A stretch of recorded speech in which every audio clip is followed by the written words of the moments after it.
Welcome to another episode of Off the Leash, brought to you by the Racing Post in association with Premier Greyhound Racing. And what a week of action coming up as well. Three Cat Ones. We'll have a little bit of chat about what's going on at Sunderland as well. But we are back full throttle. Tony Bullen joins us at the Racing Post, and the top class action keeps on coming, Tony.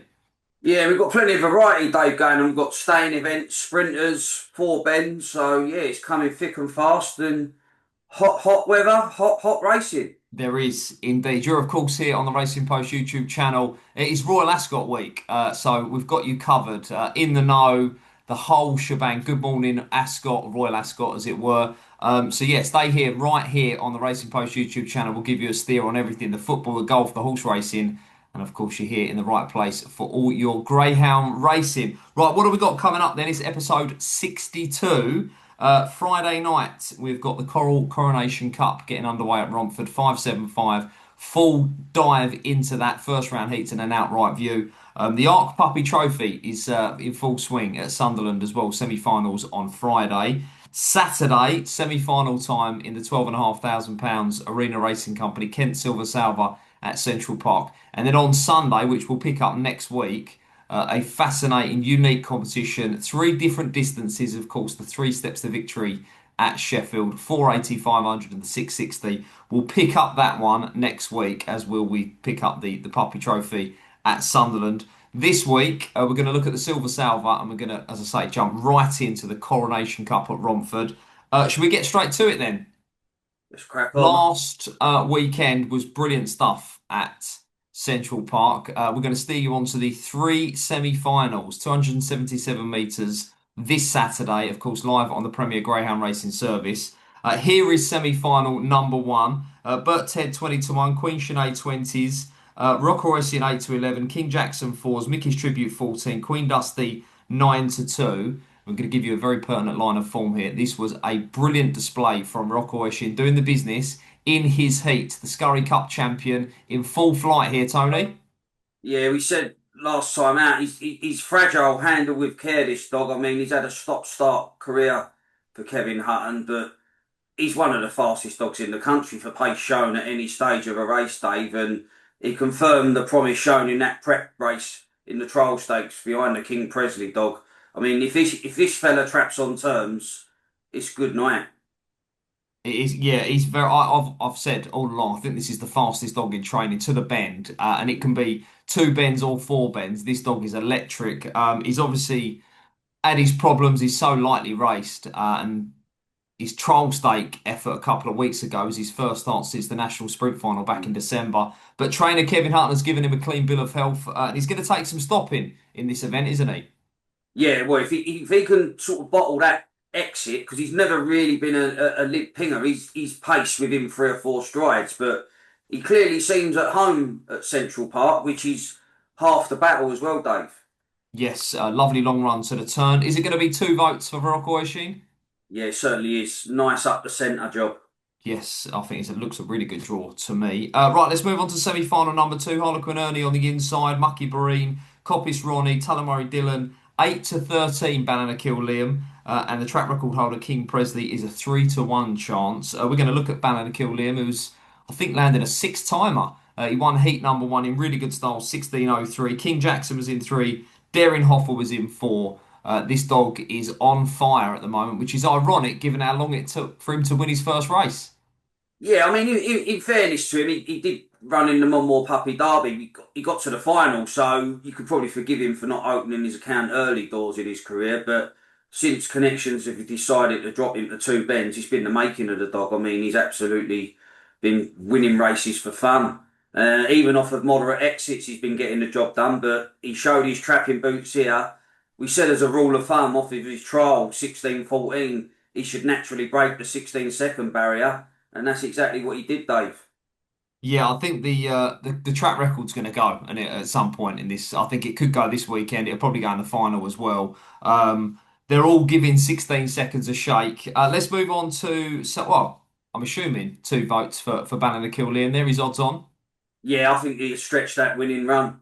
Yes, I do indeed. Right, semi-final number three then on Saturday night at Central Park. Oakfield Murty on the inside, Beaming Isla, Daring Hoffer, Roanna Mambut, Pavilion Teams 4-7, the favourite, and King Pavarotti. Let's have a look at Roanna Mamba then for Michelle Brown, a Golden Sprint finalist. Did it really well here, not the quickest on the clock, but it was a nice display in track four, beating Queen Sinead and Bert Ted.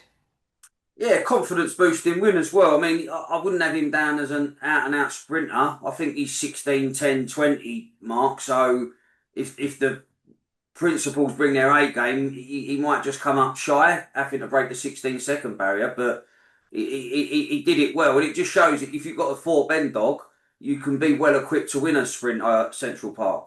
Yeah, it is as much as it's 277. It's not 305 at Nottingham. You could see it as it's not even the 280 at Sheffield. It is a really long run to the corner. So even off a moderate break, the pace can tell. I think it's a great trip.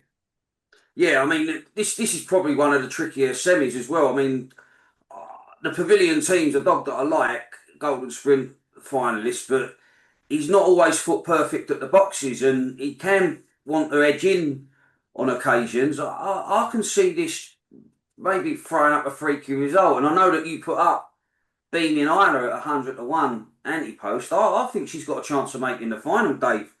Maxine Locke's bitch. I thought she ran a blinder in the first round, and if they do come together 4 and 5, and two beats one to the punch, could be in business. Yeah, I thought she showed loads of pace. She's lightly raced. One success has come over course and distance. So I'll be hoping that you're right there. Of course, fair play. 10 out of 10. First out of the boxes as ever. Labricks and Corals with this event. So semi-final prices are up. Let's have a look at the outright betting as well. Tony's going with Beaming Isla there. I'm boringly going to go with the favourite. I think the favourite's going to win all three semi-finals. The outright market looks very similar to what it did in the first round. The only big name we lost, of course, was Magical Bertie, who was the defending champion. Bannakill Liam 11-4, Rocker Royce in 100-30, King Presley, so mentions the track record holder as it stands at 5-1. Pavilion Team Sevens, King Jackson 12, his full team bar. I'm quite happy where we're at already. I'm going to throw one to you. I know we didn't even mention him when we spun through it there, but a dog that I thought was a little bit overpriced, perhaps, was Coppice Ronnie at 14s. I don't think the dog should be twice the price of, say, like Pavilion Team. So perhaps if I've not had a bet already, that would be the dog I was looking at. Tony, obviously you put up Magical Blueberry, who unfortunately was knocked out. If you was having a play now, have you got any thoughts? I mean, I'd probably be with Relka Oshin, just in the way he's returned. I mean, when the dog's had a layoff, it's always the second run back that's the most pertinent, the most telling, and the dog lets you know where he stands in regards of why he's been off. And I think Connections would be absolutely delighted that he's stood up to those back-to-back races, and I think that he's certainly got the skills and the talent. I mean, 14 races, 10 wins. He's a winning dog. So if he can stay sound, I think he's the one to beat. Yeah, listen, I think he is the dog to beat. I know Kill Liam's the favourite, and I'll put him up as sort of the main selection because of how the first round draw panned out, really. You had Rock Oishin and King Presley clashing in that first round, which I felt was built into the price a little bit. Um, we could be set for an absolute cracker of a final if they all qualify. So looking forward to that. That is on Saturday night, the semi-finals of the Arena Racing Company Kent Silver Salver at Central Park, of course, live on the Premier Greyhound Racing Service, behind the red button on Sky Sports, and of course on all the bookmakers streaming. Let's move on then to Friday night. £10,000 up for grabs. It's the first round of the Coral Coronation Cup, 575 metres. We know speed and stamina required. Really, you want to get out in front, and that is exactly what New Destiny did last year. It was that good. We're going to show you. Of course, she's in attendance here to defend her title. Last year's final, she broke the track record. She won by a straight. It's great to see her back, Tony. She was in one year, of course. Kudaderi Dust in four. He's not back, but Untold Pangaris, who finished third, he's in trap two. Yeah, she's just different grade. I mean, look at her CV: 54 races, 31 wins, and numerous pieces of silverware she's added to the trophy cabinet. But when she wins, it's a race against the clock. It's not like she just scrambles home. She just destroys opposition. Relentless galloper when she's on the bunny, and she's got it all really. She can overcome tricky trap draws. She doesn't necessarily have to lead from the front. She can come from off the pace. She's got everything. what a competition bitch she's turned out to be. Yeah, it's good to see her back, really. She's been off the track. This, I'm assuming, was always the target, really. I know there was no appearance from her at Toaster during the Derby or any of the competitions there, so she's back for this. And we won't have to wait long to see her as well. She goes in Heat 2, but this is Heat 1 again. 10 out of 10 to the team at Ladbrokes and Coral's pricing up here. This is the Coral Coronation Cup Heat 1 on Friday night. Romford. The prices are out already. Dower Duchess 16s, Untold Panga, who we just saw finishing third there, 6-4. Gary the Arb 13-8. Lily's Bullet 20. Bacon Frazzles 10. Noir News. It was third, I think, at the Champion Stakes last year as well for Seamus KO in the Stripes at 6-1. The market suggests it's a bit of a match up. Do you see it the same? And who do you side with here? Yeah, I think Gary Arb's got a tricky draw. I mean, you go back to January, Gary Arb slammed Untold Panga by 7 lengths in 34.87. So if he can bring that form to the table, I think he'll probably win this heat. But he's enjoyed mixed fortune since. He returned in decent enough shape at Toaster, but didn't quite happen for him in the final last weekend. It's the draw that concerns me more than anything. I think if he'd just drawn red, I'd be like, yeah, well, Gary the Arby will hold his position and win. But I think he needs to ride his luck a little bit. But I still think he'll get the job done, though, Dave.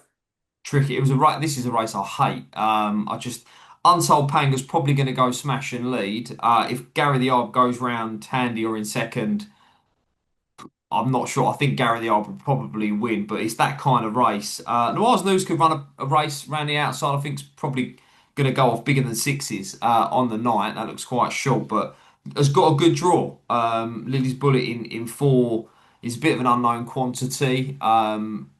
Looks strong, is in good hands, might stay on for a place, big price, but I'll go with six for maybe sort of your forecast and tricast around the outside Noir's News. But I thought it was tricky. My vote went to Untold Panga just on the chance of leading, but very, very tricky. Let's move on to Heat 2 then. And here comes the defending champion, New Destiny. She lines up in trap four. She's 2-5. We've got Golden Palace on the inside at sixes, Bubbly Breezer at 16s, on the payroll 8, New Destiny 2-5, Kate Stream 20, and Tivoli Milo of Seamus KO at 6-1 around the outside. She's 2-5, rightly so. Can she be beat here? Can she be opposed? Not for me, no. I think she can win scrappy if required. If she gets it right at the boxes, she probably hit the front by the third bend and throw down a serious marker. But yeah, if she can look after herself around them opening turns, I think the others will be playing for places. Yes, I'll give a mention to Golden Palace on the inside. More on Golden Palace a little bit later on, but good record over course and distance. Good record whether it be over the 650 at Oxford, the 575 at Romford. A very capable sort. And do you know what? It's got a good draw here on the inside. So if New Destiny's not near her best, she'll have a race on here because Golden Palace are a really nice type. So I maybe the Dane Jake back that one each way at sixes, have the forecast. I don't know. But Golden Palace, I'm hoping is going to qualify. You'll find out why a little bit later on. Heat 3, Whitewood Libra on the inside 13-2. Jay's Rocket 12. Swift Ian at a pony 25. Droopy's Rosie 5-2. Avongate Venus. Avongate Venus in track 5 here at evens for Phil Milner. And Swift Depot at 5-1. Now then, this bitchy in five comes to Romford from what I understand off the race card. I'm assuming there's nothing in between Toaster or before Toaster without a trial, which is risky business, as we know, coming to Romford without a look. But she's got the running style to kind of have her trial here, I think, because Droopy's Rose is probably going to step inside. So if she does it right at the boxes, a pace, a four bend class will probably take her to the front. And in effect, she'll have her trial in the first round. Is that what we're saying? Or is what I'm trying to say, I think?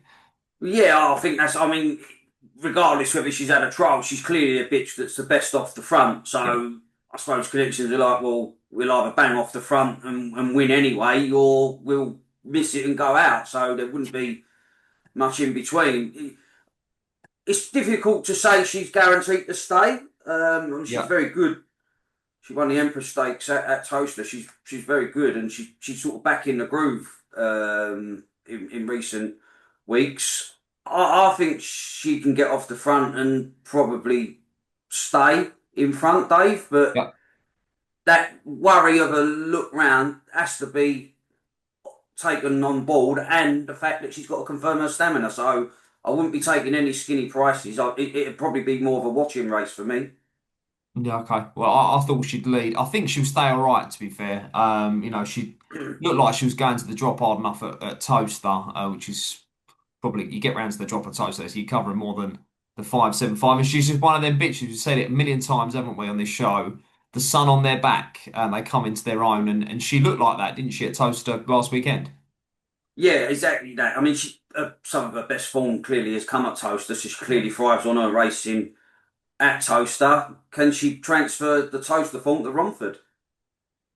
Interesting. Fair play to Phil Milner travelling down and having a go, though. Not his only runner. He's got another one as well, which we'll touch on. In Heat 4, though, Hogan's Hawk in the red jacket here at 5 to 4. Righties 13 to 2. Droopy's maybe 12. Razzle Dazzle My Way 4. Mad for Sterling 2. Chelm Simo at 25 to 1. And recent form we're going to look at here. This was a trial stake last week. Hogan's Hawk in trap 2, 35.02. Untold Panga in 3. Creed Bono in 1. The Hunt Cup winner out of Oxford, really, really nice type, Hogan's Hawk. And when I saw, I think Seamus had trolled her or she had a race earlier on a couple of weeks ago, I thought, yes, this is the sort of bitch I think is going to be well suited to this track and trip. Yeah, she's a nice bit. She's very, very game as well, and she's getting familiar with the track, which is what you want. The Connections clearly got this event in mind. She's had three consecutive sightings over course and distance, and has come forward as well. And that was a good race that she won there last time out. That was a hot trial stake, and I just like her. I like the way she sort of goes about her business, and with a clear run on the inside, I think she can hold her position. 35.17, I'm sure that will suffice in this particular heat, Dave. Yes, I think she's going to take some stopping in the whole event as well. I think she's a big player. She's can listen if she leads New Destiny at any stage, whether this be in the final, the semi-finals, should they meet, when they meet, it'd be race on because she's a classy bitch herself. So good renewal of the Coronation Cup. She goes in heat 4. It's going to be a strong vote from me. I'm assuming the same for you, yeah. Yeah, exactly the same. Right, heat 5 then. Here we go. This is the other Milner runner, Keyfield Goose in track 5. We've got Make It Big Cheeks at 25 to 1 in the red. Two right at 16s. Fabulous Sneak at 2s. Radical Scobie 9 to 4. Keyfield Goose 9 to 4. And Ballymac Kinga at 9 to 2. A lot to unpack here. Of course, Goose comes again without a trial. Fabulous Sneak is very consistent, very classy, knows her way around Romford, that's for sure. What of trap 4 as well? Looks as if this one's going to relish the step up to the 575 as well. What are your thoughts?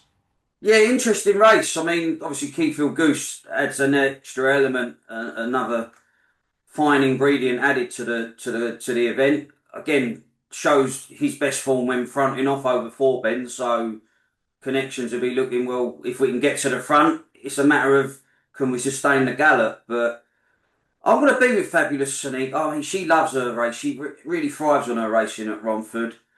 She hasn't been disgraced over the four bends at Toaster, but I think she's going to absolutely relish the return to Romford and 575. I think she can get to the front. I think she can beat 1 and 2 to the punch to lead the inside. And when she does, she's a difficult bitch to pass. Obviously, Radical Scobie finished third in the Golden Jacket behind Among His Wild at Monmore. Um, Opened his account at Toaster. I think there's probably more to come from him, but I think if Free gets first run or even locks horns with Keyfield Goose, I think she can just pull out a little bit more. She's a gutsy sort, Fabulous Sonique, Dave.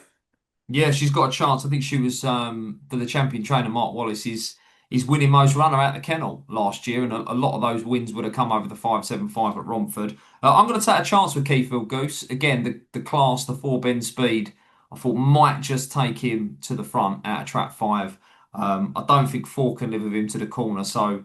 If we can get across Fabulous Sonique, you'll find out if he stays because she gets the trip well enough. So I'll take a chance with him off the front, but Tony with Fabulous Sonique. The sixth and final heat then. I Am's a Dream on the inside at 16 to 1. Teddy at 4s. Creebono at 8s. Out the blue 10s.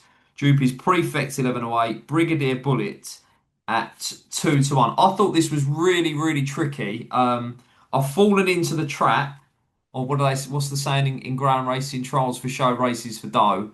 The Brigadier Brindle trials at Central Park are really good. And that's at Central Park. They are trials, not races. This is at Romford.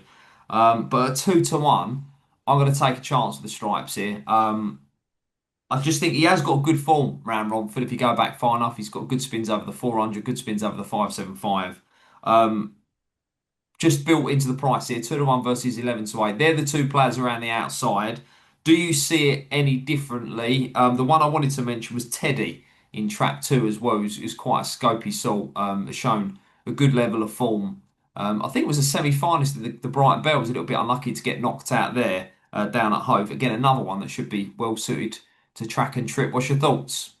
Yeah, I mean, she beat the I Am's a Dreamer 4-1 on when she won over course with Distance recently. Had to work hard there, so I mean, she's progressive. She's going the right way. I think it's a race you could run numerous times and get a different result. The Droopy's prefect dog, he's so hit and miss at the boxes. That's the problem with him. But if he can get a start and get to the front, I think he wins. But he's one of those dogs. If he runs like he did last time out, he's going to go out.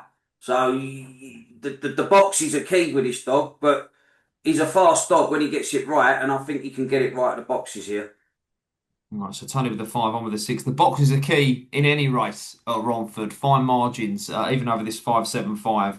The early lead and what you do at the start is going to be absolutely crucial. I think I've gone for every dog that I think is going to lead in those 6 heats. So let us know in the comments below who you fancy for the outright honours, what you make of some of these dogs coming to Romford without a look. Let's have a look at the outright market then. And of course, naturally, dominated by New Destiny here, 11 to 4. Hogan's Hawk at 8. Avongate Venus 10. Droopy's Prefect 12. Gary the Arb 12. Keyfield Goose 12. 14's Bar. What are your thoughts, Tony, on the outright market? Can you find a way of getting New Destiny beat, or is it just a case of she's 11 to 4, she's the track record holder, she's a class act. If it's not broke, don't fix it. Similar to what I used to say last year when I used to tip her up outright at 2 to 1, 9 to 4. Better return on investment than the bank interest rate. So yeah, I think stick with her. I think she's just going to be so hard to keep out the frame. And come the final, she's just got a knack of doing the business when it matters most. So yeah, I know she's skinny enough, but she's the fastest. She threatens track records where some of these probably in a clean run race will struggle to hold Blue Destiny. Fair enough. A solid case, and perhaps an easy case to make as well for the class act, the superstar that is New Destiny. I'm going to be a little bit more adventurous or foolish, however you see it. Brigadier Brindle, I mentioned I've been reeled in by those trials. Just at 20 to 1, if I fancy him to win his first round heat as one of not too many wide seats that I think are going to end up in the semi-final and hopefully the final, probably going to get a good draw. So at 20 to 1, but the main play for me is Golden Palace at 40 to 1. Maybe a bit of that is built into the fact that in his first round heat, they're playing for second and third with New Destiny lining up there. But at 40 to 1, I think it's a cracking each way bet. The CV, this is the dog that obviously won the Queen Mother Memorial over the 660 at Sheffield. Champion Stakes third. Ended up in trap five in the final there, don't forget as well. So had a horrible draw in the final. Was a finalist in the Hunt Cup as well at Oxford. So a dog with a bit of class, a dog with a decent draw, and a dog that knows how to get the job done in these competitions. So 40 to 1 to me is absolutely mental. So 20's Brigadier Brindle and 40 to 1 Golden Palace for me, two each way plays. Right. I do often invite or ask for you to get involved. Comments below. We did have someone, Monkey 1B J1C, did get in touch, and it was a bit of a rant. So I'll throw a few things to you, Tony. He says you ask us to comment and subscribe, but you never bother answering or mentioning the public. Well, here we are. Here I am mentioning your comment here. It was a bit of a rant about the number of sprint races going on at the moment. We're seeing tracks sort of have less racing, less meetings, gradually coming down. I think with a widespread shortage of dogs and this growth of sprint racing, graded sprint racing. We're not talking about the Silver Salver on Saturday night. That's superb stuff. The very best of the best, the fastest in the business in action. But we're seeing more and more graded races. For those that are unaware of why, what is your take on why we're seeing it? It's probably more to do with the fact that we can grade races a little bit easier and get more use out of dogs, right? Over two bends than four or six. Well, yeah, tracks have got a standard amount of sprinters, so then sprinters can't go up in trip to make the grades. So dogs that are not sprinters drop down.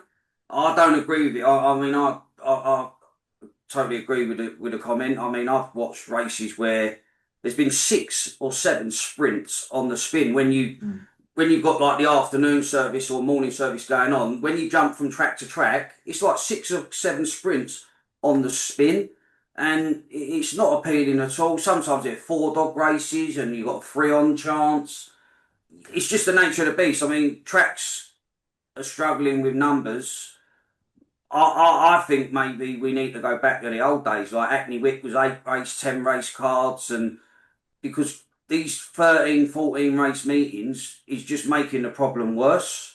So if you shrink your races, the amount of races gives you a little bit more flexibility to iron out these sprints. I totally agree. They're unnecessary and they're lopsided sprints as well. It's not like they're competitive sprints because you just got some dogs that are just in there just to make up the numbers, and that ain't healthy for the sport, is it? Well, just on a couple of things that were mentioned, I think which kind of highlights the frustration is I'm sure there's plenty of people out there that can make it pay betting on sprints. You can watch the videos, watch dog versus dog to the corner, and they've got two bends to take. You can find the winner. But the YouTube commentator says there's no sectional times, obviously.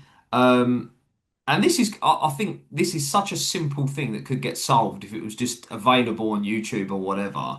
And he just says, you can't see the all important head on from the traps, because all of these sprints take place on the far side. If I was in charge of a track and I was thinking, well, listen, we're putting loads of sprints on, but we want people to bet on our racing. Why would you not just offer that to people as well? And there'd be conspiracy theories out there saying, oh, the bookmakers don't want you to have that. Listen, we all know sort of how difficult it is to get a bet on, etc., etc.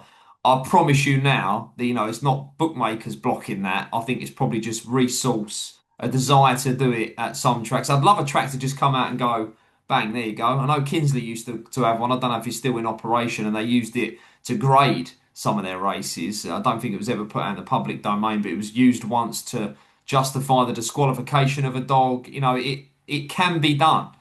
So yeah, if these sprints are here to stay, I think that would at least be a way of kind of welcoming people and educating people to maybe encourage them to have a bet on them because you'd probably feel a little bit more armed with the info, Tony, wouldn't you? If you could see that all important head on. Yeah, to be true, even if you had the greatest technology going with head-on shots and that, these sprints that are being run, it still wouldn't make these current sprints that are being put together right. I Right. mean, the technology out there at the moment, we should have had head-ons years ago in every race. People Yep. should be able to watch the videos and watch a head-on shot of dogs coming towards them, like whether it be 4 bends, sprint, 6 bends races. But it's as you say, it's the appetite to implement and throw the resources at it because and probably people would take offence. Graham racing in the pecking order of golf, football is quite a long way down the ladder. So there's a lot more important things to justify throwing resources at than Graham racing, which is a shame because the more info that you can provide, you should get more interest in the sport, more turnover, and it generates more turnover, more interest. Everyone's happy, but the fact that it's taken all these years and it's still not there, I wouldn't be holding my breath. Right, that one will rumble on, I'm sure. I don't think you're going to see a quell of sprint races, a quell of sprint races. That is going to go on and on. Do let us know in the comments below your thoughts, and we will. We get across them all. We do try and mention as many as possible. Right, it is that time. Best bets of the week. Recording this on a Wednesday morning. A lot of the entries are out there. We don't yet know who's going to be in the three steps to victory at Sheffield, which I'm very, very interested by, and we'll tackle that on next week's show. Where are we off to for this week's nap? I'm going to be at Romford for the Coronation Cup. Hogan's Hog, Dave. I think she's got good makeup on the rounds. Impressive in a very hot trial stake last time out. Proven Cat 1 winner. I think Seamus is bit. She'll hold her position on the inside. Obviously, you're always keeping an eye on where Mad for Sterling is. He's a dog that can quicken up at any stage, but she stays strongly Hogan's Hog, and I think she can hit the front by halfway, and that should be that. Yeah, I can see that 5-4. I think it's going to be odds on at the time. So take the 5-4 before Friday. That's the 8:01 at Romford on Friday night. Shamelessly, I'm going to go odds on here. 8-11, Rocco Oisin, 8-19 at Central Park on Saturday in his semi-final of the Arena Racing Company Kent Silver Salver. I say shamelessly, I think this dog should be free on. This dog is so fast to the corner. If the trap's open and he's facing the right way, he's going to take some stopping here. So at 8-11, listen, maybe back Tony's nap and then roll it up onto my nap on Saturday night. I truly believe this dog is going to be nearer to at least 2 on than 8-11 at the off. He is very, very fast. He's had his problems, but all is reported well from the team, the camp, the kennel of Kevin Hutton, and he is very, very classy. So he's going to be my best bet. He's 8-11. Take that now because I think there's going to be a lot shorter. They are our best bets this week's show on Off the Leash here on the Racing Post YouTube channel. Let us know in your comments, the comments below, who you fancy in this week. There's loads going on. We've not even touched the racing at Sunderland. We'll tackle that next week. And looking forward to the three steps to victory at Sheffield on Sunday as well. This has been Off the Leash. Do remember to get involved and, of course, gamble responsibly. And we'll see you next time.